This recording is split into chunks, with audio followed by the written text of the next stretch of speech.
Hi everybody. I would imagine my first video has left a lot of people in shock, no doubt. And I'm trying to put a point out there of why I think the RCMP have picked on me in particularly.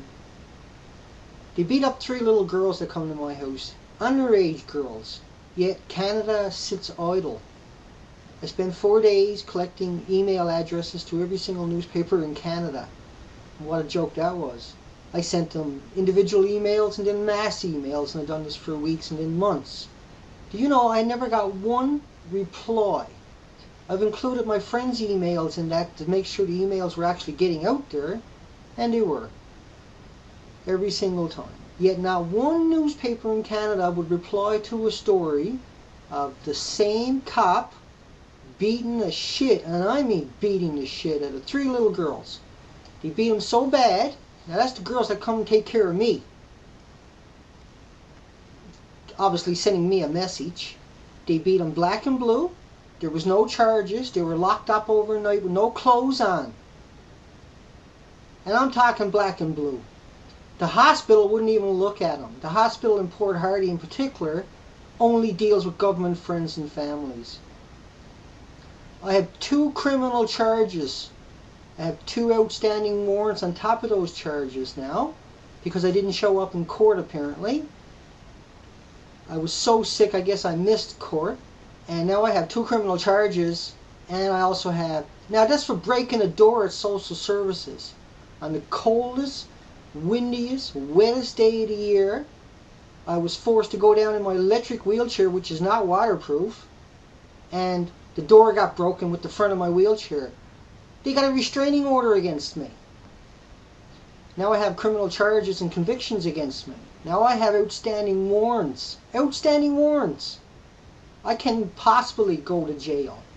Are you kidding me? I can barely do anything. I have no access to a doctor. No access. That means the whole community has turned their back on me. In the government only. The non-government people love me here.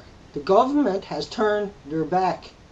The in-court orders filed against me. Now, you're not going to believe this one.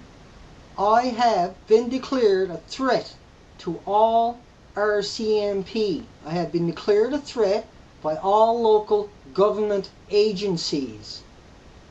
I have been declared a threat by the local hospital. Are you kidding me?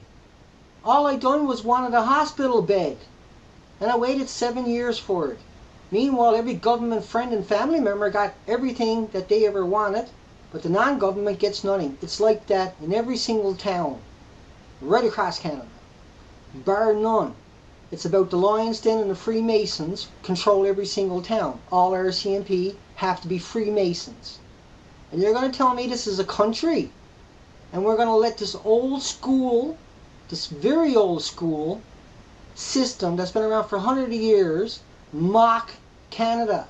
Canada, you're a joke. You sit back and you eat your popcorn and you watch your Canadian government censored TV channels. If not one newspaper in Canada is going to run the story of 3 underage teenage girls who were brutalized, thrown in a jail cell naked, some of them can't even remember what happened to them, and every part of their body was covered in bruises and scratches. How the hell can you justify that? And you're going to tell me that the cops never even got yelled at. They should have been thrown in jail. And instead, they're out there destroying every non-government kid in another town. And this goes on and on and on. The hospitals back up the cops. Anybody goes to the hospital with police abuse complaints, they don't get to see a doctor. You're going to tell me that's a coincidence? They have barbecues together. The nurses and the cops are the best of friends. The teachers, the schools are the same way. They only abuse non-government kids. You're going to tell me that this can't change or doesn't have to change? You're wrong. This is part 2. Let me tell you something. This is nothing.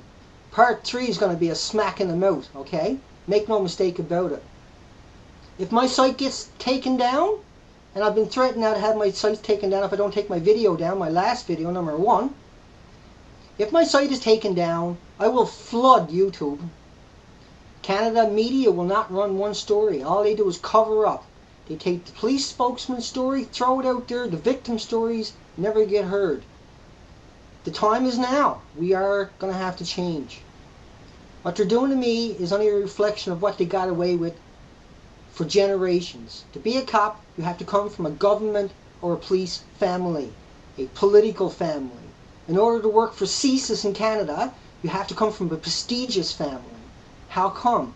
Because that's the old family tree, okay? They all got to hide each other's family's crimes. So keep it in the family. Okay, part 3 is coming in about 24 hours. Part 3 is not going to be any fun for anybody to watch, but don't be stupid. Watch the video.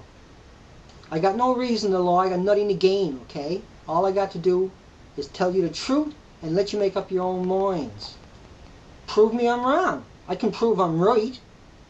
You try proving me I'm wrong. I'm not going away.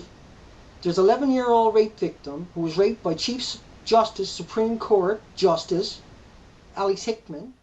Nobody in Canada cares.